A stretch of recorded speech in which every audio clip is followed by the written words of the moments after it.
Welcome to the NASCAR Camping World Truck Series North Carolina Education Lottery 200 final practice on Speed.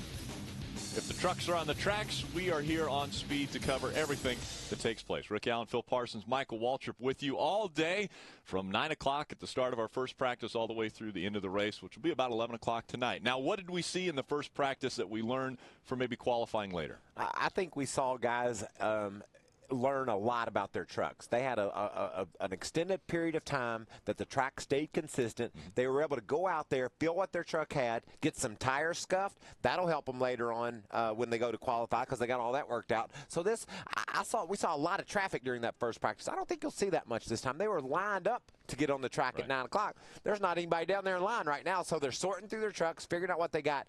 I think you got to give the nod to Ron Hornaday. That truck's fast. He could set on the pole and will be really strong tonight. I think we learned more for the race tonight in that first practice session than we did for qualifying. I think the guys towards the end of this practice will probably work on qualifying some. They'll have their tires scuffed. They'll cool them back off. They'll get the air pressure right and go out and make a simulated qualifying run. But I think that first practice was really critical because of the conditions for the race tonight. And we don't normally see that. We don't normally see the practice during the day be anywhere near indicative of what we're going to see at night. But that first practice, because of the cooler, overcast temperatures, that's pretty much what we're going to see tonight. And that means when the race goes tonight, they're going to say, I know what my truck's got. I'm going to go hard. I'm all set. I can win this race. My truck feels good. So, and that practice was interesting, Phil. Already trucks were running all the way up next to the wall, down on the bottom of the racetrack. So they were really filling out exactly what they're going to have to deal with tonight. Because to win this race, you're going to have to be good on the bottom and you have to be good on the top. Because there's going to be a guy running low, and if you're faster than him, you're going to have to be able to go around the outside of him. So you got to use this whole racetrack. Let's go down to Ray. Well, Rick, let's talk about tires a little bit. The tires that will be used this weekend here at Lowe's Motor Speedway and next weekend in all three NASCAR's top divisions will be the exact same combination. The Nationwide, the Cup Series, and the Truck Series will be running the same combination of tires. Now, as I said, in the right side, there's the tires that have been used at Las Vegas in the Cup Series, but the left sides are brand new and they're softer. And all the guys down here in the garage are telling me that means there's going to be more pit stops or more opportunity to use your tires with a little bit of strategy. So that could be fun tonight as we get ready to go racing here in the Camping World Truck Series. Adam? Ray, every once in a while, Michael and Phil know exactly what they're talking about. And a couple of minutes ago would be one of those times, because I just talked to Bush Hilton, who's the crew chief for David Gilliland, and he told me the plan that they laid out is exactly what Michael and Phil just said. Go out, run a few laps in race setup, make sure they're right where they need to be, let the tires cool down, then go out and make a mock qualifying run and be ready for tonight. And the reason they're going to do it that way is exactly what you guys said upstairs. The conditions in practice one, much like what we're going to see tonight, and they feel like what we're seeing right now, very similar to what we'll see for the qualifying session later this afternoon.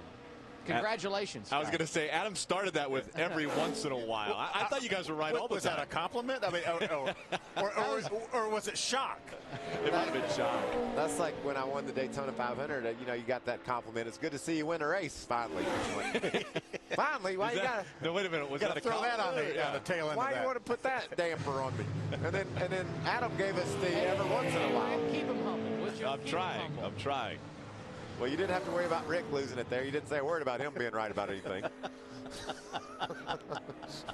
Kept him right, beat down where Phil and I like to try to keep him. He made fun of us winning the pit crew championship. I know. I did not make fun. I just pointed out rhythm. Well, the practice session earlier was interesting. We had some 20 trucks lined up to get on the track right at 9 o'clock. Those guys were ready. But during this short break, I think the teams just have a lot to do during the short break, Phil. You go through that first hour or so of practice, you make some spring changes, you change shocks.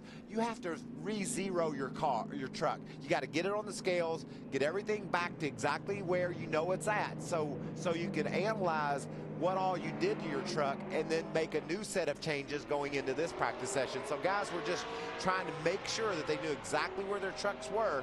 That they measure these things down to the 32nd of an inch. I mean, they get them as close as they possibly can, and they want to make sure they know exactly where those trucks are after going out on this track and running over 170 miles an hour. Things could change. And you know what's funny? There's no testing this year. And you would think that 2 hours and 20 minutes is not a lot of practice, but yet we don't see any trucks rushing to the racetrack for this practice. Guys are rushing in the garage, though, getting all the setups ready. We'll be back for more practice after this. Tonight on Speed, NASCAR's baddest and boldest go tailgate under the lights here at Lowe's Motor Speedway. Don't miss the NASCAR Camping World Truck Series tonight at 7:30 p.m. Eastern, where the setup with Chris Devoto will get you up to speed and ready for the race. Part of the All-Star Week on Speed. Great look at Rick Crawford right there. What would you say Rick was pulling, like 2.5 G's in the corner, something like that? I would say, and that was a really good view of how physical this track is. You know, if you think about it, these guys running over 170 miles an hour down in the corner, and they don't let off the gas. So that puts a tremendous amount of load on that truck, and obviously that load transfers right to that driver. Rick looked like he really was doing a workout in that thing, didn't he? And that was probably 2.5 G's, maybe 3, whatever. Well, Rick flew with the Blue Angels right after the Kansas race, and we're going to see that on the setup show tonight with Chris Devoto, and he pulled over 7 G's in one of those fighter jets. That's a lot. That's a lot. I don't want to do that, I don't think. And we'll give you the rest of that story with Chris Devoto tonight on the setup show. And let me tell you, you want to tune in for that because it is very entertaining. I just love that picture right there. Look at Rick Crawford. He is into what he's doing. He's not only racing around this track, Phil, he's also an onboard computer. Analyzing every second. Every second, trying to figure out what maybe that right front shot needs. What spring does he need to be able to be a little bit faster down in the center of the corner? He's using every bit of experience that he has to understand what to communicate to the crew to do to this thing. What I saw that I liked right there straightaway back to the 6 now. is that when he went in the corner, he could turn the wheel to the left. A lot of these trucks fight loose in the corner, which means that as you go down in the corner, you will actually have to physically turn the steering wheel back right to catch that back in. He did not do that, so I liked the way that truck looked. And he wasn't having to wrestle with that steering wheel much to get that truck to turn through the center of the corner. And he's right up there in the 6th spot. Only 12 guys have gone, but he's only just a little over a tenth of a second or two off the fastest couple of trucks. Adam, is Stacy Compton right every once in a while? Every once in a while, yeah. They asked me if you're right every once in a while because I was giving them a hard time earlier anyhow. So far this season, you guys have been right. Kind of flying under the radar, but a good start to 09. How is it today? Well, I mean, I think we're pretty good. You know, since we brought Marcos on board, we've been pretty good. And, you know, today we're out there just scuffing tires. These tires are so hard. We started looking at tire data and listening to what Toyota was telling us, and they said scuff everything we got. So that whole first practice, we just went out and scuffed tires, and I think we're pretty good. I mean, we're just trying to get the truck driving good right now, so we'll wait and see. I'm looking at the bumper of your truck here, and just above it, it says safeauto.com, 100 Safe Auto. That's some exciting news for this operation. Well, I tell you what, it's, you know, to bring a new sponsor into the sport right now is pretty big, and pretty excited to have Safe Auto on board. These guys came on, and it's a great fit. I mean, it's a great fit for the truck series. It's a great fit for NASCAR. They make you legal for less, and that's what it's all about. Is it with the economy like it is right now? Everybody's squeezing the buck everywhere they can, and great company out of Ohio, where the Weilers are out of. Just a good fit for us. They come on board for a 2-year deal, and to bring a new sponsor in the sport right now, we're pretty excited about it. They're here this weekend for the first time, and they're pretty excited. No doubt they are getting some fun moments this weekend. Safe Auto on for the 60 truck, and as Stacy said, a 2-year deal. That is good news. Thanks, sir. That is great news. And here's a guy that was on the top of the chart in the first practice, and he's already driven to the top of the chart in his first time out in this session. 30.575 for Ron Hornaday. He talked about how much he liked that truck, Bill, and it's just the fastest thing here. No wonder he likes it so much, huh? Put it in perspective, the track record Skinner holds at 29.5 seconds. So he's about a second away from the track record, but we've got to remember that now we run a tapered spacer at every racetrack we go. Well, and plus he's racing right now. He's in race trim. He won't get anywhere near that track record, but they could sneak down into the low 30s, maybe an upper 29, you think? Yeah, 30-16 was the pole last year, and these are essentially the same rules, other than, as Ray told us, a new left side tire here, and the tires make so much difference here. You know, you could bring a different tire here. You remember a couple years ago when they tested tires, and and Jimmy Johnson did the testing. He was running over 190 some miles an hour, and they said that is too fast, and the tires wouldn't last there. So Goodyear backed up a little bit and brought a little bit harder tire, and they ran a lot slower. So it really is so much a part of a product of what kind of tire that Goodyear brings here. This looks to be a great tire. We heard Stacy talk about them being very, very hard, but they're very consistent too. We see Ron Hornaday run a number of laps all within a half a second from his fastest to his slowest. We talked last week on Twin on Monday night on Speed with Chad Canals, and his team was one of the teams that did the tire testing, and they were Jimmy was very comfortable with this tire. Thought it had a whole lot of grip when it was new, and it still maintained grip throughout the life of the tire. So a lot of optimism from some of the folks that actually did the tire test that all the teams would like these tires, and so far so good. It sounds like the truck guys are enjoying running on them. Well, Michael, every once in a while you're correct, and as you mentioned at the beginning of this show, it's getting a little sparse on the racetrack. There's only a few trucks out on the track right now, so a few more are in the garage, fewer on the racetrack. This is the final practice for the Camping World Truck Series in preparation for tonight's race. We know how important that is. Casey Kane was voted into the race a year ago and ended up winning the race. So your fan vote is extremely important. Welcome back. Final practice. I'm sorry, if you vote from a Sprint phone, you can get your vote counts as 2 votes. Yeah, Michael was voting. I could use some vote. You were voting a lot last year, if I remember correctly. Vote for me. I want to get in. I saw Elliott Sadler during the OAR concert. He had a vote for Elliott. Paper up. Yeah, it said vote for Elliott. Well, he said in case the volume wasn't working on people's TVs, so he was. For some reason, Rutledge was lobbying for Joey Logano too. Well, he was claiming that he was leading the vote, and I don't know why Rutledge would be privy. I mean, according to Adam, we're only right once in a while. But Rutledge apparently has some inside. Well, didn't Rutledge beat you guys? Oh no, he didn't beat you in NASCAR. We could change all that if everybody that's watching would just vote for me. Let's go to the garage and Ray. Well, guys, you can see the Charter Chevrolet for Ryan Newman is rolling out. Now, remember last time that he won at Atlanta, he was driving a 2 truck. Today it's a number 4, but it's the exact same chassis that Ryan used to run to victory there at Atlanta that day. And what they're working on right now is they believe that this track is going to get much faster tonight, and they're afraid that if it gets a lot faster that Ryan might bottom out throughout the course of the race. So they're trying to find that perfect balance to where he can go fast, get the truck down on the track, but you know how fast Ryan Newman drives, so they want to make sure he's not dragging the track too much. Adam? Rick Crawford, one of the great veterans in the Truck Series, currently 9th on the board is where he is being shown. And they're working on a handful of things, trying to make it better from what they saw in that first practice. I just talked to Kevin Cowboy Starlin, the crew chief. I said, how is it? And he replied, it's pretty good, I think. And then he said, you know what? I don't even know anymore, but it should be good tonight. So time will tell. And while conditions were great in that first practice, I think we'll really find out what everyone has when the lights go on here later on this evening. Thanks, Adam. You know, earlier Ray was talking about Ryan Newman and figuring out the speeds. Is that a situation where you'd say, all right, Ron, you and Ryan go out there, run together, because you'll run faster together, and that'll give you a simulation of what it's going to be like? No? No, I don't think so. These guys are just trying to find the balance. We heard Adam talking about the balance. They want that front end to stick, and by the way, I want the back end to stick too. You want the thing to go in the corner and have both ends have the equal amount of grip. That's how these guys have to run wide open. They have to leave their foot on the gas all the way around the turn, and in order to be able to accomplish that, you can't lose the front end, get it pushing up toward the wall. And obviously, when you turn down in the corner, like Phil said earlier, the tendency is for the truck to get a little bit loose. See the sparks there, that truck drug the ground a little bit. Look at him, he's working that wheel.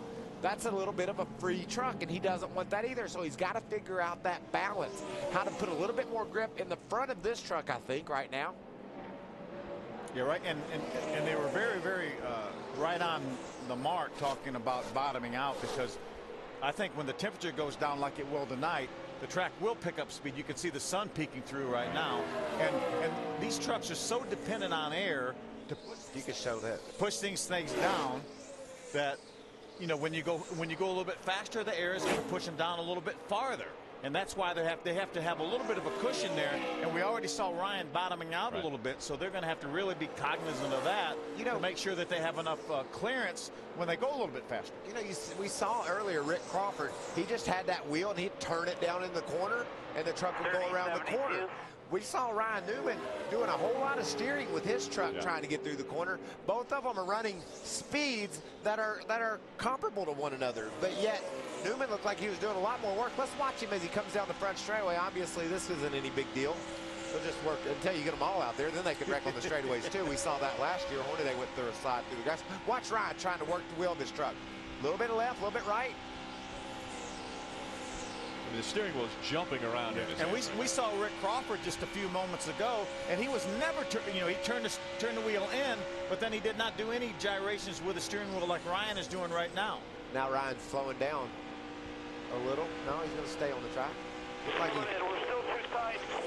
It's too tight in 3 and 4 especially. Took me a lap and a half to just to trust it wasn't going to be free. Yeah, you see when he said it was free at first, but once he got his tires hot, it got to be too tight. So at first he was doing a lot of steering because it was free. Now look at Crawford. That looks like a much easier way to do it, doesn't it? Yeah. Not as much work. That's right by the start-finish line right there. Now he's going to drift back out to the wall. Watch him turn down in the corner. See, just a nice little consistent turn. Just a little bit of turning back and forth with the steering wheel, but very little as he's getting ready to come down pit road too.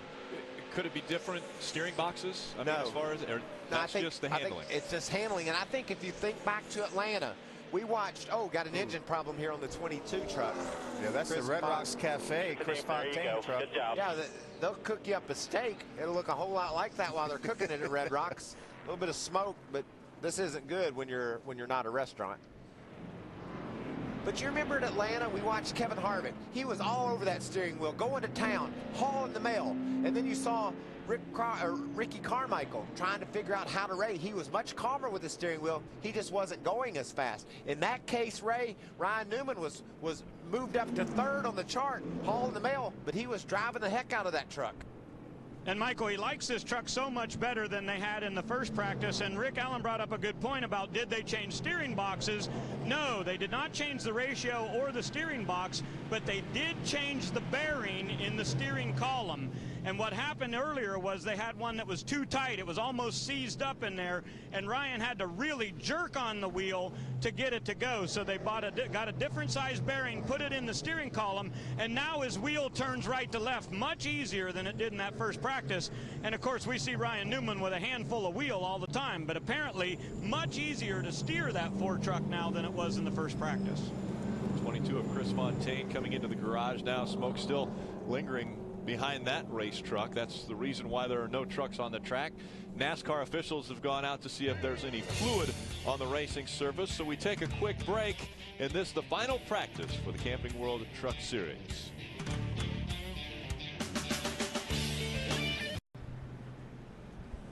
And welcome back. North Carolina Education Lottery 200 final practice slowed because of fluid on the racetrack. So the officials are clearing that up right now from Lowe's Motor Speedway.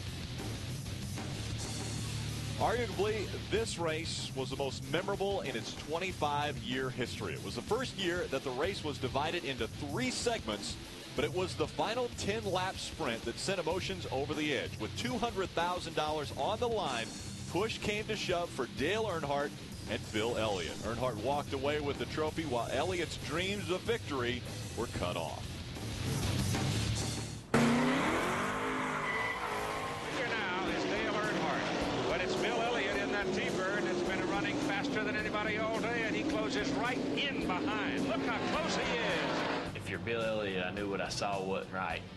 If you're Dale Earnhardt, I knew what I saw was pretty amazing. And Earnhardt loses it, goes on the grass, comes back, and Earnhardt still got the lead. Incredible. No one has ever gotten a car that far out of shape and saved it, particularly when it was in the grass. I knew what I saw my daddy do. He just took himself to another level, you know, and that he had just shown everybody in that field how much better that he was than they were. I clearly had the quickest car. You know, he was trying to cut me off every way he could. Even though a couple of moves might have been wrong moves and a couple of them weren't fair, and Daddy just, you know, come out on the good end of the deal. If I could have got back out on the racetrack, I'd have wrecked him. I've never been so mad in my life. I would have wrecked him on the racetrack. That's all it was to it. But after a little while, I kind of got over it. People still today will see that and shake their head and say, how did he do it? How did he get away with that? This 25th Anniversary All-Star Memory Minute was brought to you by the U.S. Department of Transportation. Click it or ticket. I'm not sure the word intimidator fits any better than after watching that. I love what Dale Jr. said. He just wheeled his way to that win. I mean, he was spun out on the straightaway with his tires smoking and never lost the lead. Yeah. Yeah, we always, as we talked earlier, we talk about the pass in the grass. It really wasn't a pass because he was leading and never lost the lead. But you know that was just one of the things that happened during that race. They got into a wide over there in turn number 2 when it looked like Bill got in the back of Jeff O'Dine and turned him around. And Bill said that Dale Sr. turned Jeff O'Dine around, and Dale Sr. said Bill turned Jeff O'Dine around. It was really, really funny. But that was what a huge moment. And what a huge week this whole week has been for Speed and the All-Star, all the festivities, and the Pit Crew Challenge last night, and what a huge day we're going to have here on Speed all day, all night, and then tomorrow culminates with that huge All-Star race. Yep. And I would have to say that, you know, I think one of the biggest things had to have been Wednesday night or Wednesday afternoon with the media challenge. Well, we certainly, you know, everybody went down there to have fun except us. We went down there to we went out down there to win. We were ready. We were ready for this. Come on, it's Team Speed, and it's on. We're winning this competition right here, right now. Ric Flair gave me a few, you know, words of advice prior to that. Woo! Getting pretty fired up. I tell you what, it was a lot of fun when I finally got the jack under the car and up. It's really Brian Vickers, our celebrity tire changer. There's the team pushing. Tony George on the back there. He was our gas man, wearing the Heat shirt. He brought the heat. He got our truck. He got our car rolling, didn't he? Yeah, he did. We were officially in 20.359, I believe, seconds, something like that. And I think the guys last night, I don't think they broke 22 seconds. I mean, I think we have the hardware is the way that works, isn't it? Look at that baby. Is that a belt buckle? It could be. I was also. It's got a little. I could hang it as a maybe put it on my necklace, like a necklace. Like a necklace. Then somebody mount it to the hood of your somebody car? used to have a clock that they used to wear as a necklace. I think this would be something. That yeah, what was that dude's name? Flava Flav. That's right. Flava Flav made the broadcast today. That's a good feeling. Oh, it continues, though. We started at 9 o'clock this morning. It is all happening right here on Speed.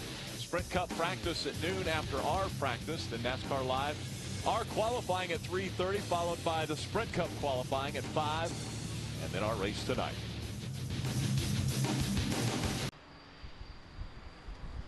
Trucks waiting to make it back out onto the racetrack as they finish up with the cleanup.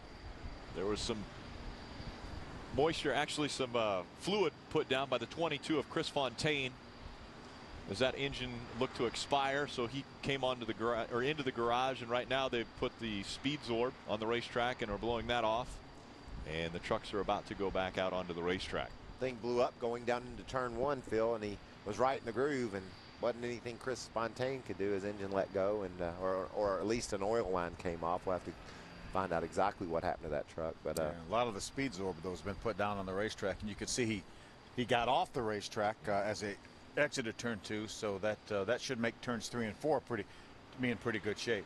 They do a good job, NASCAR does, with the studying the speed zorb, figuring out what type of mixture of that substance gets rid of the moisture, the oil, the fluids that go down on the track, and then how to best scrub it into the track to get rid of all the oil. You know, obviously anything when you're running wide open into a corner so fast on the track would be devastating. NASCAR does a good job making sure they get it all up in a hurry, and they don't just take it lightly. They study it, make sure they go about it in a proper way. And as you can see, they have the jet dryer out to blow the speed zorb off the racetrack. You know, we didn't always do that. That's a fairly new thing too, and I think it's a great idea, because before they would just put the trucks on the racetrack and we'd run through it till we get it blown around, but But now they put the jet dryers out there to get it off there.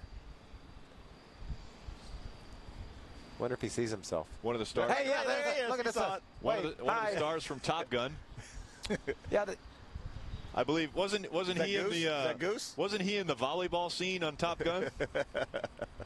It's been a while since we've raced. Let's get you caught up on our point standings after 5 races. It's Skinner who took over the lead from Kyle Busch, who wasn't in Kansas, but Kyle Busch only drops to 6th in the points after missing a race. Yeah, we know he's not going to run all the races, so he is not going to be a contender for that championship. But look at those guys. We've got 4 former champions in the top 5 right now. The only exception being Matt Craft, and Matt's always a consistent point runner, so he's somebody that could possibly contend. Piling up the top 10 finishes race after race, but Matt's going to have to up his game a little bit, get up into the top 5 to be able to contend with these guys, I think, for the championship. And he certainly upped it right here a year ago and got a win.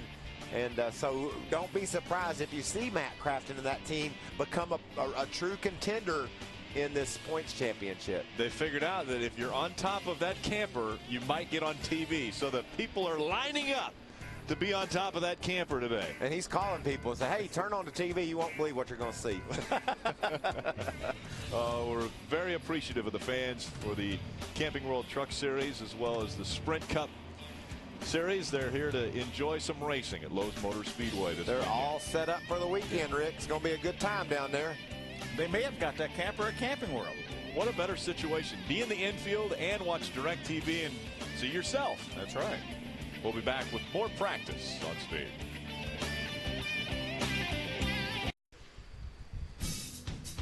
Welcome back. North Carolina Education Lottery 200 final practice. Still being slowed by the track cleanup. Again, Chris Fontaine had fluid coming out of his truck and smoke while he was on the racetrack, so they have cleaned that up. Now they're getting the speed zorb off the track, and the trucks are about to go back onto the racetrack for this final hour of practice before we get ready for qualifying at 3:30. You know, we talked about conditions, and Phil, they're still pretty doggone good. I mean, this is almost ideal. It's a little bit brighter than it was when we started, but the sun has never come out and just baked down on this track. I'm sure the ambient temperature has gone up a little bit. The track temperature probably has as well, but the sun shining brightly on these dark asphalt turns extracts oil from out of that asphalt and makes it just a little bit, but it makes it a different feel for these trucks in the turns, and I don't think they've experienced that yet, and I don't think they will. I think this practice session will remain fairly consistent, and it'll give them a great feel for what they're going to have tonight. And this, probably as much as any racetrack that we race on, is temperature sensitive. There are some racetracks that really doesn't make that much difference, especially the concrete racetracks like Dover and Bristol and places like that. But I'm telling you, this racetrack is very, very temperature sensitive, and you could see these lap times fall off a half a second easy if the sun came out and the temperature shot up, 5 to 10 degrees. About got this track cleaned up. NASCAR, like I said earlier, they've really taken their time and make sure they got all the oil up so that these guys, when they take their trucks back to the track, Ray, can hammer down. Who have you found down there, bud? Going to try to get in here and talk to Johnny Benson, who sits in his Red Horse Racing truck. What'd you learn on the racetrack today? Couple of things. It's track's in pretty good shape. I mean, it's got a lot of grip. You just pretty much hold around the floor and go around, but you lift a little bit in 3 and 4, and we changed some springs, changed some shocks, changed some bars, just doing our normal stuff to see what it reacts to, and feel pretty good. Just talking to Joey Arrington, he's does all of our engines in our Toyota Tundra, so discussing things and just basically sitting here waiting for him to clean the track. Tell me, Johnny, when you look at this, the field that we've got tonight, Ryan Newman in the field, Kyle Busch, David Gilliland, some guys who come in here and all they want to do is win the race. Do you approach this any differently with those guys in there when you're chasing for a championship? What makes you think we don't want to win this race? I know you want to win the race. And, obviously Kyle and Ryan will be pretty quick. I mean, Kyle always is. So, and Ryan, I mean, at one time he won. So, those guys will be tough tonight, I'm sure. And we just got to keep doing our thing. We're not. I mean, we're trying to win a race like everybody else. We're doing the things, but we're also running for points. So, every once in a while that could change what you do. But it's fun having them here. I can tell you that. All right, we're getting ready to go back to green flag racing out there. And guys, what a difference it's been for this #1 team. Started out with that bad start at Daytona, but they've been eking their way up through the points week in and week out. Yeah, Ray, coming off with a runner-up finish last time out at Kansas. It would have been great to see us finish that race under green. We got rain shortened to see if he could have battled Mike Skinner, and I think it would have been a good one. That's the fastest truck in at Lowe's Motor Speedway this morning. Ron Hornaday loves this truck, and it's fast too. So that's a great feeling for Ron, I'm sure. Riding along with last year's winner, Matt Crafton, that Menards Chevy Silverado, right behind the 15 truck of Brian Eichler. That's one of the Billy Ballou trucks. Actually has 3 here. Billy Ballou has 3 trucks. John West Townley will be driving a 3rd truck that Billy Ballou is involved in, along with RAB, which is nationwide team. See Matt Crafton going by, trying to go by that 15 of Brian Eichler. Wow, that was close, Phil. Yeah, Ray, I'm sorry. Matt went to go down to the bottom of the racetrack. He hadn't quite cleared Brian, so that was a moment there. Ray, what else is happening with that 88 team? Well, Rick, I was just curious as to whether they would bring back the same truck that they used a year ago to get Crafton his first victory. But that was a pretty old chassis in their system. It was number 12, and they're all the way up to brand new trucks like number 22, and that's what Crafton has underneath him today, chassis 22. And Bud Hafley, the crew chief, told me that this is a much better truck, and they feel like it responds to changes a lot better. They knew that last year they were not the very best truck on the racetrack. The circumstances just worked out for them to get the win that night. So they felt like you always got to build something new, something better. So they brought 22, and they're going to try to go out and get win number 2 for the 88 bunch. You know, I just like a new truck, Phil. I don't care what I want in. If you give your guys some time to build a new one, they're going to build it. They're going to build it a little bit better, is my opinion. You learn from every vehicle you put together, and Bud, I'm sure his guys, they learned and improved on it, and I think he's absolutely right. That even though that truck won the race last year, I'll guarantee you that truck to them is not as good as the one they have here. See Taylor Mossam, he's following along behind Brian Eichler there. A couple of young cats.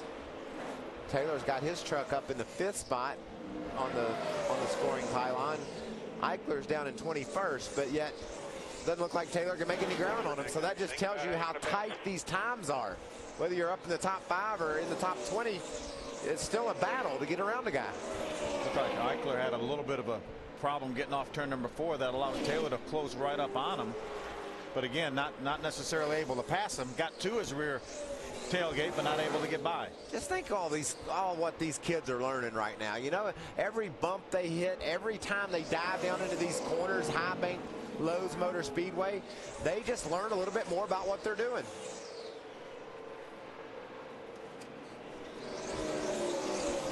Taylor Balsam in the other truck, fielded by Randy Moss Motorsports. Yeah, run a couple more laps here. Let's see what we got. Come on. Come on. There are 19 drivers attempting to make their first Camping World Truck Series start here at Lowe's Motor Speedway. 19 drivers of the 40 trucks we have entered. And look at the old Grizzly. You got 19 newcomers, and at the top of the scoring board, Ron Hornaday and Mike Skinner. Been around for a long time. So those guys can learn a lot from those two. Yeah, they sure can. David Gilliland right now. There's a good little battle right here. That's the 16 of Brian Scott, the 6 of Colin Brown, and then the 11 of TJ Bell. You see the sun now shining on the racetrack. This is probably as bright as we've seen it since the opening bell this morning at 9 o'clock. Now, it'll take a few minutes for that to really have a big effect on the track, but if that sun continues to shine down, it'll change the way these trucks handle a little bit. 3 trucks running together around this 1.5-mile racetrack. What you want to be at this point is like into a set 14 front shock. Making a shock change. Mike Beam, the crew chief on that 6 truck. You know, you want to be Ron Hornaday right now. He's happy with his truck. The track's been the way it's going to be tonight. He really doesn't need to run much more. He might do a qualifying run just to see what the balance of his truck does, but I think I want to know what I think I feel comfortable with my truck by this point. I'm starting to get a little bit concerned. Time's running out. Side by side, we see the 2 different lines at Lowe's Motor Speedway. We'll see a lot of that tonight as they battle under the lights at Lowe's Motor Speedway, the North Carolina Education Lottery 200. Final practice continues after these messages.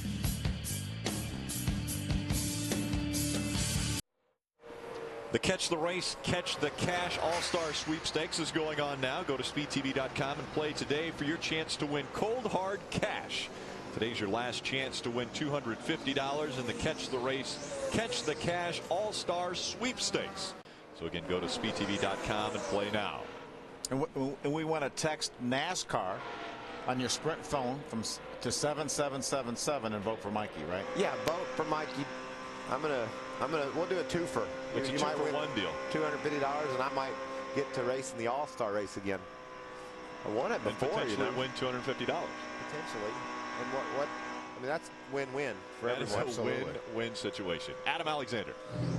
We knew Brian Eichler was going to drive a number of races this year in the 51, filling in for Kyle Busch on those non-companion weekends. Well, he did so good at Kansas, finishing 5th, that he's earned a spot in the 15 truck here this weekend at the Lowe's Motor Speedway in Charlotte. Right now, not doing so great on track, fighting a tight condition on exit through the corner. But here's what's really cool about this race team as Kyle Busch comes over to conference with his young protege. Look at the sponsor, Samsung Instinct. Now, you may remember when we were in Kansas, Ray told the story about Billy Blue Motorsports and their marketing team putting an ad in the Kansas City Star saying for $25,000, you can sponsor the 15 truck. Well, it worked. Samsung Instinct came on board, and it went so well at Kansas, they've signed on for 4 more races, and they're doing pit tours and bringing out clients and all kinds of stuff. So a new way of marketing, and it's paid off for Billy Blue. Richie Waters right there and closest to us with that tan shirt on, talking to Kyle. Richie's the crew chief on the 15 truck. Remember, we joke with Richie all the time that we've always questioned his pit strategy here, and of course he only won this race twice with Kyle Busch, but he is now on the 15 truck with Brian Eichler. Doug George is the crew chief on the 51 of Kyle Busch, and they've already won 2 races this year. There's a Zachary Toyota Tundra. Number 24 of David Starr. David had a 4th place finish early this year at California. That's his best finish. Remember, this is one of the 2 trucks out of the Jim Harris stable. Terry Cook, the 25, Cajun USA being the other one. Talked to Mr. Harris this morning. Said he was really happy with the way his season has gone and the momentum that team has made. Feels good about tonight. What a great guy, huh? Really is. One of the great gentlemen in our sport.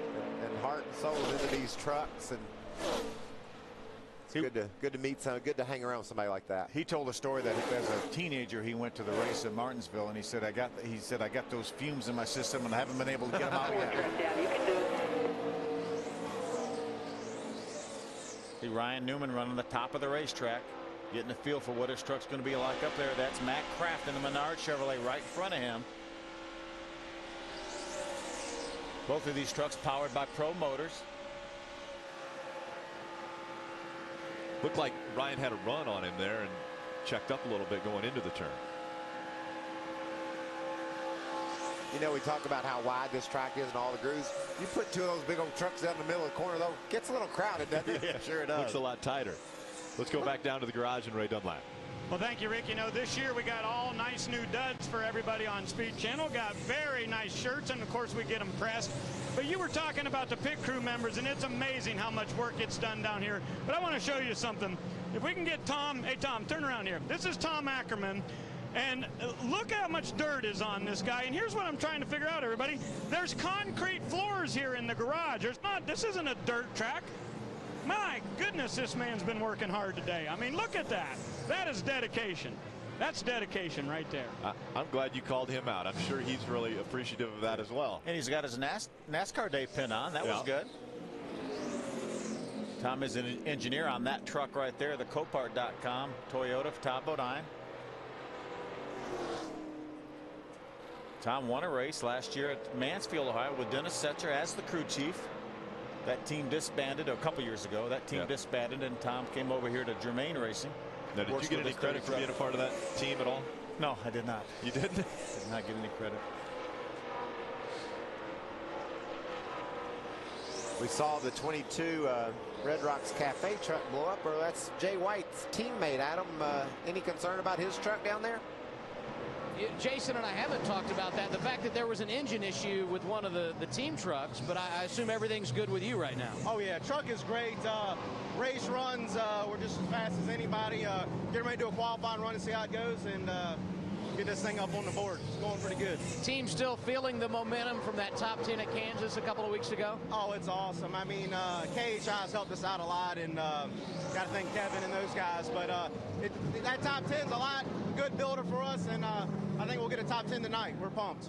They are an underdog team, but certainly easy to root for, and Jason White hoping to go back-to-back in the top 10 category this weekend. It's Timothy Peters, the strutmasters.com Toyota. How about Taylor Molson making the run on the outside of him? Looks like Timothy's getting ready to come down pit road. That may have made it look a little bit easier. It looked like Taylor was flying around the racetrack as he went by Timothy.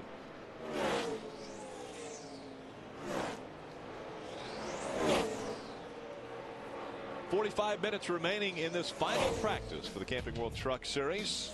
They get ready for qualifying later this afternoon and then tonight's race under the lights. Welcome back. There's your fastest truck of the morning. North Carolina Education Lottery 200 final practice continuing. Ron Hornaday was fastest in first practice, and now this final practice he also has set the mark. Has about a 0.2 of a second lead over Mike Skinner, and then a slew of other trucks that are right there in the running. About 18 trucks are separated by 0.2 of a second. Yeah, Mike Skinner ran a 30.619 as his fastest lap, and we go all the way. That carry the 60s carry us through 6th, and then Ryan Newman is 7th with a 30.72, and there's another half a dozen trucks in the 70s, and there's even more trucks in the 80s led by Chad McCumbee in 12th. They go all the way down to 18th in the 80s. And if you can run in the 80s, even though Hornaday ran in the 30s, if you can get some track position, that's fast enough to maintain that track position. So that realistically, you could have over 20 trucks here that could win this race tonight. You use the right pit strategy, you can run an 80 in practice, you get out in front, you can hold that lead. Gilliland cutting into that differential between 1 and 2. He just jumped up to 2nd on the chart with a 30.537. Clouds of, we saw a little bit of sunlight down in turn 3 and 4 there just for a few minutes. It's gone now. The clouds are rolling, thickening back up a little bit, so track's still really good, and that's evident by what David Gilliland is able to accomplish in that 7 truck. You know, Ray or Adam, one of them mentioned that this will be David Gilliland's 2nd ever Truck Series start, and the first start was out in Las Vegas when he drove one of Billy Ballew's trucks, and that was before, you know, the racing world really had recognized what he could do. That was before he went to Kentucky with an underfinanced independent team and beat all the Cup regulars, and that got him the ride with Yates Racing. And so that's before everyone really, you know, before David Gilliland was on the map, so to speak. So good opportunity here in his 2nd ever start, and he actually ran a little quicker on his last lap at a 30.512. So 2nd on the board now, just barely over 1/10 of a second off what Hornaday's quick lap was. Adam Alexander, how about Taylor Molson? He looks very good on the board, currently in the top 10. They fought some issues in that first practice, so didn't get the number of laps they would have liked. Hit the splitter the first couple of times they were out in practice number 2, and his most recent run produced loose in and tied off. But as you can see, these guys are working to make changes. Doug Walcott, the crew chief, said at Kansas, it just clicked. All of a sudden, this rookie driver put it all together and really started to talk the lingo he needs to make progress. He leads the Ray Bestis Rookie of the Year standings, and I think it's a matter of time before this guy's really in the hunt for a victory. He's been good, but I think we're going to really start to see this guy circulate at the front of the field very, very soon, Ray.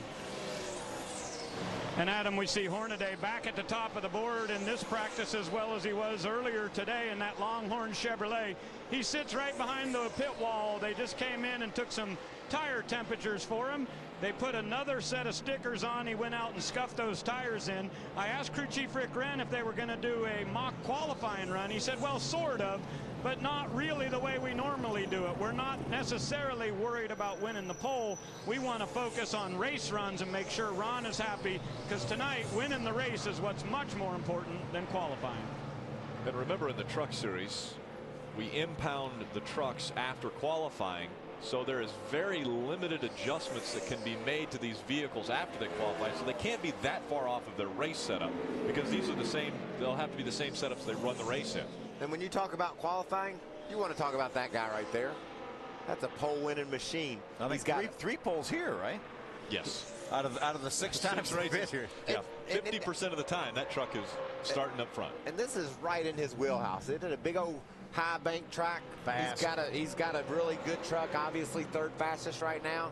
I don't know that anybody will be able to, I don't know if they can handle him in qualifying here in a little while. We got Ryan Newman in the field, though, and he can definitely qualify, so he's got to be one that we keep our eye on. Here we have David Gillen right now, second quickest, and I think qualifying is going to be really interesting here. And we have 40 trucks here for 36 spots, so we're going to have some knockout qualifying towards the end. Obviously, NASCAR clumps all the go-or-go homers together at the end, so it's going to be really, really exciting here this afternoon. I think, what, about 3:30 is when we're going to be on the air? 3:30 here on Speed. We'll cover the qualifying for the trucks. Anytime they're on the track, you'll see it here on Speed today. And well, the folks won't have to turn the channel. No, I mean, they'll already be right there. Here. Exactly. Stay right here. Qualifying rundown. Ryan Newman is he's scheduled to go out 4th, and Mike Skinner is scheduled to go out 14th. So we're going to know, obviously, early on what the mark is, as well as that 7 that we've seen up on top. David Gillen, he goes out 3rd. And Hornaday's 5th. So the pole could come from one of those 3 trucks right there, 3rd, 4th, or 5th.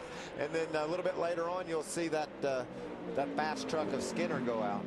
What a great idea by NASCAR, glopping all those trucks together at the end. Fair for those guys to go out and have a chance to get themselves in the field. Knockout qualifying is going to be big today. Yes, it is. Again, that's at 3:30 this afternoon. A few more trucks just coming off the racetrack. TJ Bell in the 11, Colin Brown in the 6, Terry Cook in the 25. Terry Cook just breaking into the top 20 in this practice. We see Brian Scott now in the Albertsons Toyota Tundra on the racetrack. Brian's right now back in the 17th position. Brian was top 5, 5th in practice number 1.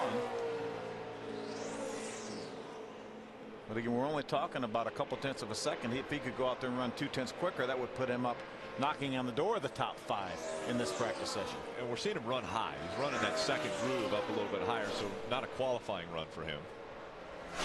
You just need to know what your truck's going to do all over this track, Phil. You gotta run low like he is there, and you'll have to run high too. So that's what practice is for. Not only to, I mean, mainly it's to give information to your crew chief and your team about what the truck's doing so you can go faster. But there's also times when the driver just needs a lap or two to hit some different points on the racetrack to see how his truck reacts. You know, and a lot of people, you know, obviously the scoring monitor is something that we can talk about a lot, and it's a great tool. But a lot of people in the garage area sometimes will put a little bit too much emphasis on this. As Michael was talking about, it's all about the driver feel, not necessarily where you stand on the computer board. And let me give you a good example of that. All the way around the track. Looks awesome. Looks awesome, he said. I love to hear that. Let me give you a good example of that. In the first practice, Brian Scott was 5th. He's down in 17th in this practice. Kyle Busch is 18th. Do you think he'll have a chance to win tonight? Without a doubt. So these guys need to be learning what their truck's doing, relaying that information to the team, trying to improve that truck. They understand that this is a factor, this scoring pylon, the board. It is a factor, but it's not the only thing that matters. Ultimately, they need their truck to be able to run anywhere on the racetrack, because they're going to have to pass vehicles that are running down on the white line, and they're going to also have to pass people that are running up the racetrack. And you know, with the pit road rules here, there's going to be strategy. You're going to see different plans of attack by the teams down on pit road.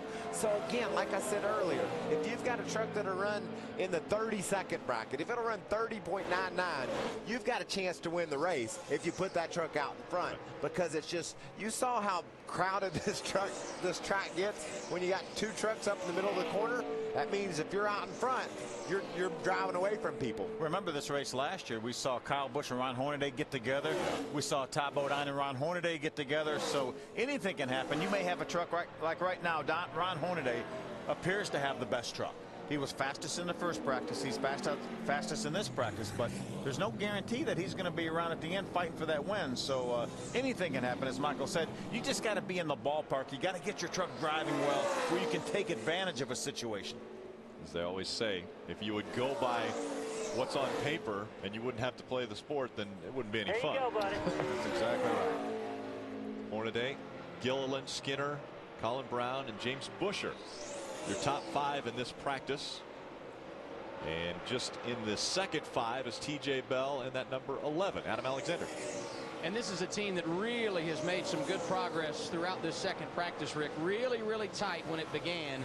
And they've loosened it up through a number of chassis adjustments, and now they are preparing to cool him down so he can make a mock qualifying run. And this is a team that really needs a good performance this weekend. Top 12 in the first 3 races of the year. They were top 10 in points, and then just bad luck. The last 2 races now have them sitting outside the top 15. I know they're anxious to put it all back together this evening, Ray. And Adam, let's talk about Mike Skinner a little bit. Throughout the course of the day, he has been tight, tight, tight. They've made major changes, moved the rear end, they added wedge, they changed the track bar location, but it hasn't really helped much.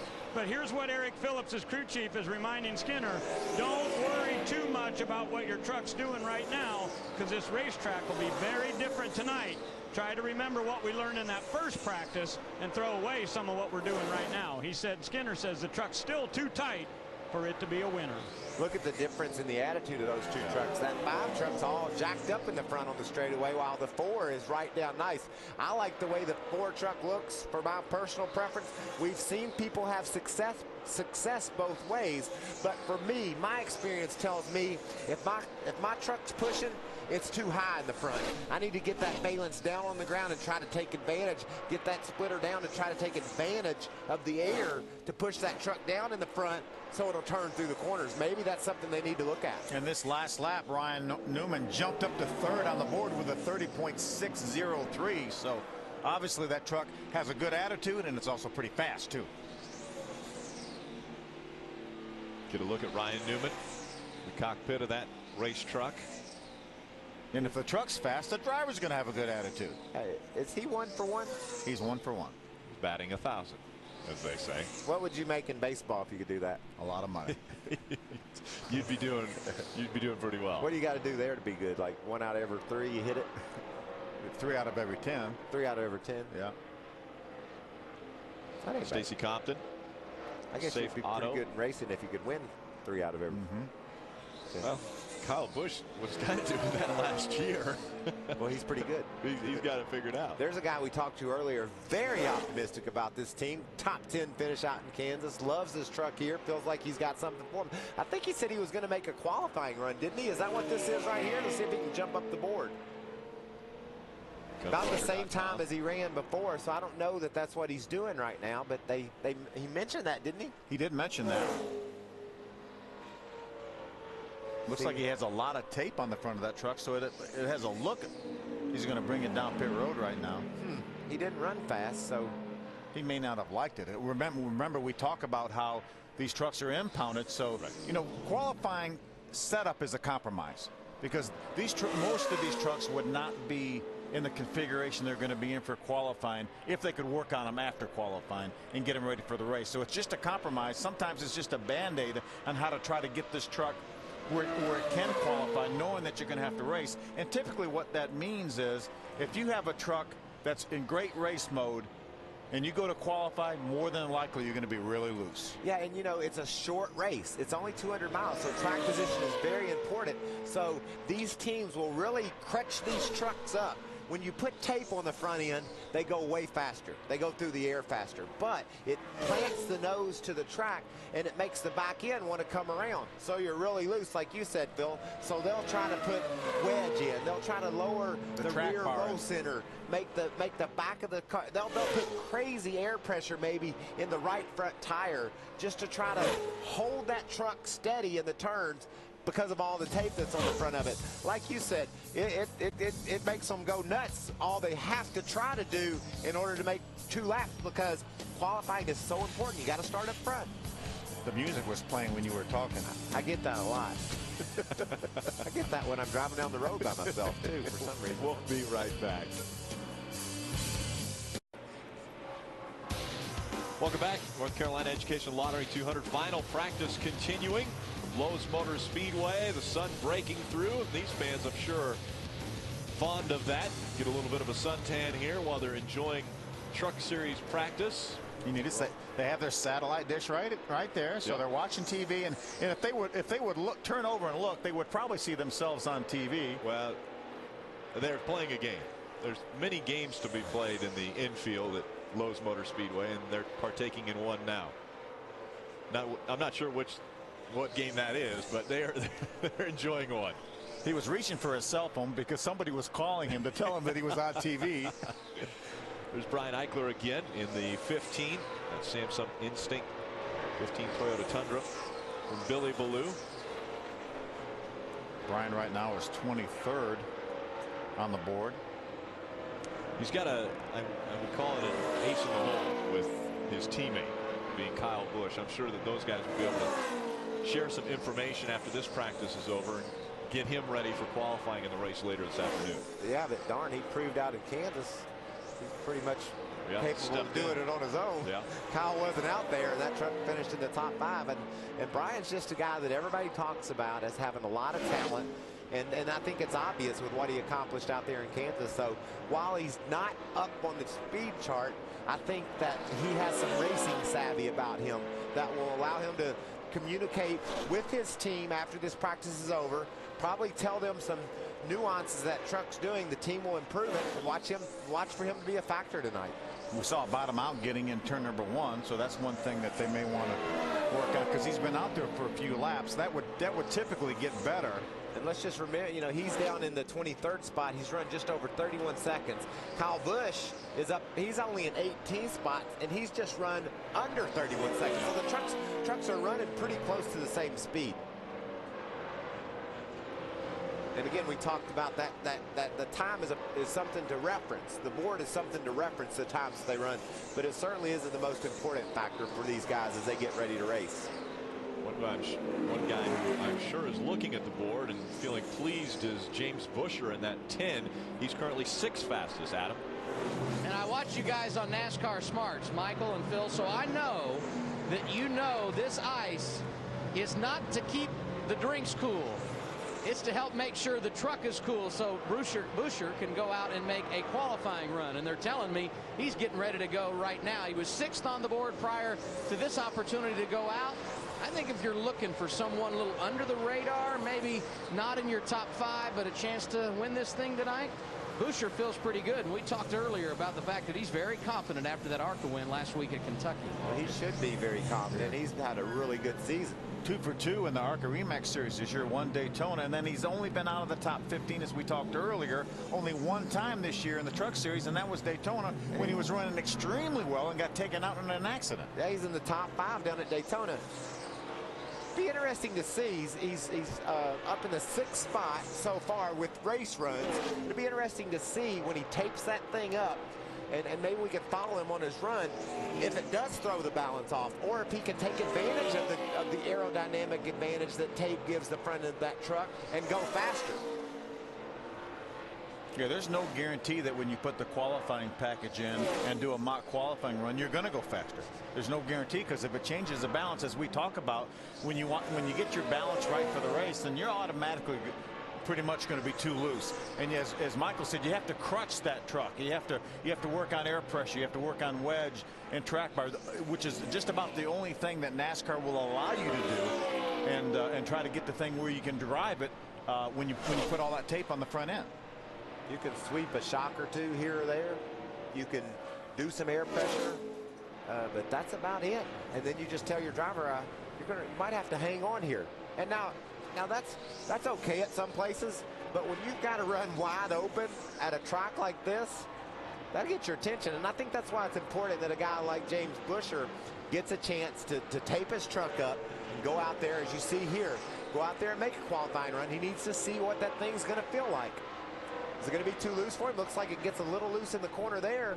Bounces up the hill some. Again, he was 6th coming in, just out on the starting his mock qualifying run. Yeah, that would be a simulation of taking a green flag right there. So you know what's the truck looked pretty good going through 1 and 2. You know what's interesting, Phil? They told him what he needed to do. You need to go out there and run wide open. He's like, all right, I'll give that a try. You tell Ron Hornaday that, he said, well, I will if the truck feels like it wants to, but I ain't going to do it any other way. James just like, okay, here I go. Yeah. Ron says, I'm not going to do it just because you told me to. No, but James knows that that's what he's supposed to do. He picks up his time. He goes up to the 3rd spot, so obviously the truck isn't bad. Will he be able to improve on lap 2? Oh, no, catches a slower truck. Oh, he went sideways. Wow, hanging on to it. He's able to keep it straight down the backstretch. Let's go to Adam. And add to your list of guys to watch on track during a Q run, David Gilliland. Butch Hilton, the crew chief, climbing up atop, easy for me to say, the hauler, and he will watch his driver. 2nd in race trim, and I think the 7 truck could be one of the fastest here this afternoon. We'll see how he does. He's headed to the track now. There's Butch right there up on top of the trailer. There's David Gilliland in line behind Colin Brown in the 6th. Let's take another look at that wild ride that James Busher just had. Now, you know, on his 2nd lap. He's passing a truck on a qualifying run. That's a dangerous combination, and darn, looked like he was committed to making that turn, and maybe next time he'll know that if he's passing a truck on a qualifying run, we back off a little bit. That is so close to a wreck.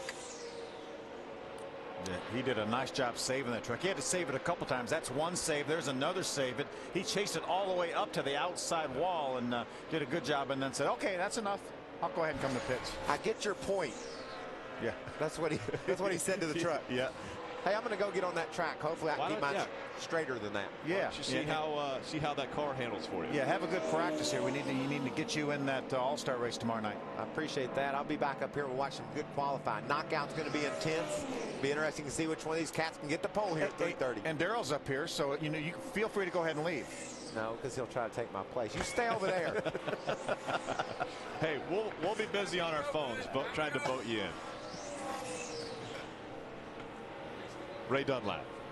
But Rick, Phil and Michael were talking earlier about don't worry about where Kyle Busch is on the sheet, and I think that's pretty evident. But we're about to find out what he has for qualifying here in just a second. They just came on the radio and told Kyle only 10 minutes left in practice. He said, okay, get me some tires and get me ready to tape up. We're going to do a Q run here. That was not in their original plan, but Kyle said he's happy with where the truck is, so they're going to get their tire sheet, come back in here and get ready. We'll see a qualifying run coming his way here shortly, and we'll just see how good that 51 is, or what we should expect from them later this afternoon.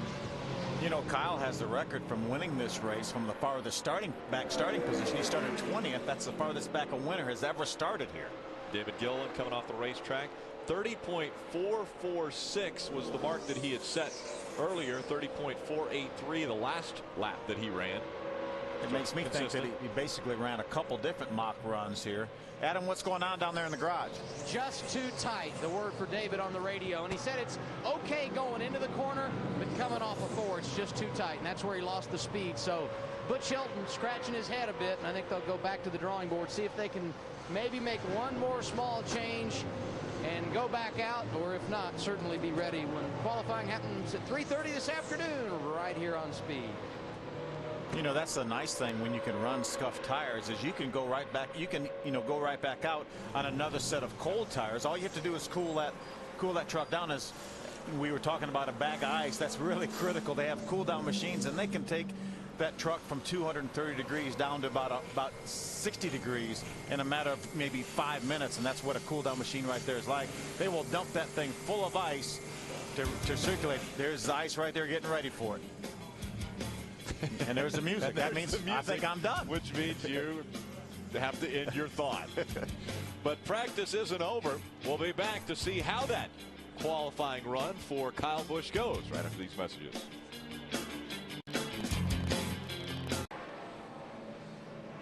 Welcome back. A lot of trucks jockeying for position to get into the garage for maybe one final adjustment as the minutes wind down on this, the final practice for the Camping World Truck Series. There we see David Gilliland on the racetrack. Kyle Busch going back out. We think this is a mock qualifying run for him.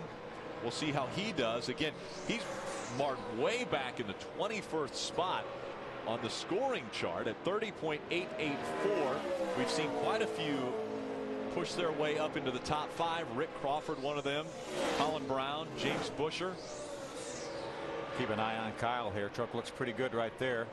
Ron Hornaday was just out there a moment ago and looked like he was scuffing his tires because he never ran a complete lap. He went out there, ran through a couple corners, and brought his truck back in. I think he was just readying his tires for qualifying. Ray, what's going on down there in the garage? Well, Phil, just wanted to add to what Rick was saying about the 51. They did put on tires and they did add tape to the front, but there wasn't enough time to cool down the engine. So not exactly a mock qualifying run. And the sun is out on the racetrack right now, but Kyle really just wanted to do it to get a feel for where they were at. Adam? And David Gilliland has wrapped up his practice session for the day. He will now head over to the Sprint Cup garage. Butch Hilton, the crew chief, just told him, great job, guys. Let's get this thing ready to race. And you just get the sense this isn't a group that feels like they've got something for them tonight. They've looked impressive in both practices today. You see David Gilliland, third quick in this final practice. Ron Hornaday again pacing the field. Yeah, as you mentioned, a lot of these guys just jumped up into the top 5. Rick Crawford went to 2nd, Colin Brown 4th, James Busher 5th. Taylor Mawson just got through running up in the 9th position right now. Take a look at our second page, and we've got to go back to the second page before we see Kyle Busch, who we know is going to be competitive tonight. He's won 2 of the 6 races on this racing surface. Jason White leading that second group right there. Good run for him in that gunbroker.com Dodge. Todd Bodine I'm sorry, this is Ryan Newman right here in the Charter Chevrolet. Ryan right now is 6th quickest. We would expect Ryan to be competitive as well tonight. This will be his 2nd start in the NASCAR Camping World Truck Series. His first start a year ago at Atlanta, where he ended up making it to victory lane. He's trying to make it 2 for 2. This is a race run right here for Ryan Newman. He obviously already has his qualifying package figured out, because I thought when he went down in 3 and backed off the throttle that it looked more like a race run than a qualifying run, and sure enough he ran a 31:20 something, so that's about 6/7 of a second off his fast lap right now. Ricky Carmichael has been driving this truck at the beginning of the 2009 season. And we'll be back in it. This is just Ricky was not scheduled to run the entire series. Kevin and Delana actually added a couple races for Ricky to get him some more time, but they're going to put Ryan Newman in here in this Charter Chevrolet for this race. Running out of gas pretty soon. Now obviously running out of gas. He's on a race run with low fuel right now, so he's trying to simulate what his truck will do with old tires, lower fuel. Which you mentioned earlier today that we've never had green flag pit stops at this racetrack during this race for the truck. So we wouldn't expect them to get all the way down to running out of fuel, but the potential is there. Well, they could forego a pit stop. Remember, with the new pit rules, you know, they may want to come in and put tires on. If they have enough fuel, they may get a caution with 30 laps to go or something like that. They pitted with about 55 laps to go, put fuel in. They may decide to put tires on and not put fuel in. So they need to know how far they can go on fuel and then how the truck is going to react when it's basically empty of fuel.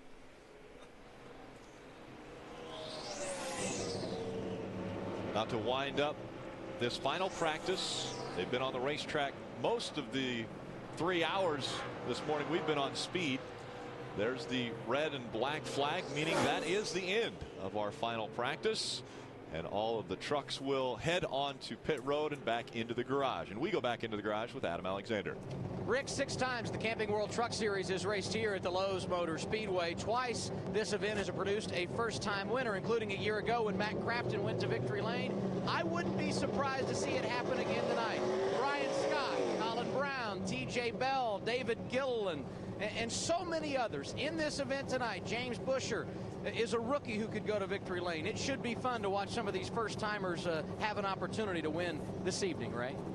And Adam, Todd Bodine made a desperate effort to try to get back on the racetrack, but you can see they did not make it back out there. But Bodine third in the points right now, deep in the field on the list, back about 14th. But don't worry about that, folks, because Todd Bodine has won more races on mile and a half than any other driver in the Camping World Series. 9 times the youngin has gone to victory lane. You got to better believe that the 30 truck will be strong tonight right here at Lowe's Motor Speedway. Bill, what do you think? Absolutely. Yeah, you can never count Todd Bodine out on a mile and a half, but you got a lot of other guys that are good on mile and a halfs as well. Hornaday, Crawford, Skinner, Gilliland, and Braun up front. Take a look at what's taking place on Speed the remainder of the day. Stick with us here. And now we head over to John Roberts.